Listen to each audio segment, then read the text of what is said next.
ஸ்ரீ சூக்தம். இந்த ஸ்ரீ சூக்தம் என்பது ஒரு வீட்டில் செல்வ நிலையை மிக பிரம்மாண்டமாக வசீகரித்து கொடுக்கக்கூடியது. இதுல மகாலட்சுமியினுடைய வாழ்வியல், அவள் பயன்படுத்தக்கூடிய நகைக்குரிய முறை, வாகனத்திற்குரிய முறை, உணவு முறை, எங்கெல்லாம் அவள் இருக்கிறாள் என்பதை பற்றி சொல்லக்கூடிய விஷயம். அங்கெல்லாம் இருப்பது போல் இங்கேயும் இருந்து எழுந்தருள்வாய் அம்மா என்பதை போன்று இந்த மந்திரத்தினுடைய தொகுப்பு இருக்கும். அதனால ஸ்ரீ சூக்தம் என்பது மிக முக்கியமாக செல்வநிலை உயர வீட்டில் ஒலிக்க வைக்க வேண்டிய முக்கியமான பதிகம். ரெண்டாவது விஷயம் என்ன அப்படின்னு பார்த்தீங்கன்னா கோ சூக்தம்.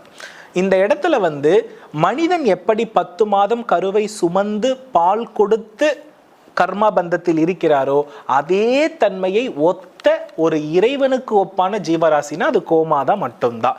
அதனால கோ சூக்தம் எங்கு பாராயணம் செய்யப்படுகிறதோ அங்கு சண்டை, சச்சரவு, பிரிவு என்பதே இருக்காது. ஆகையினால்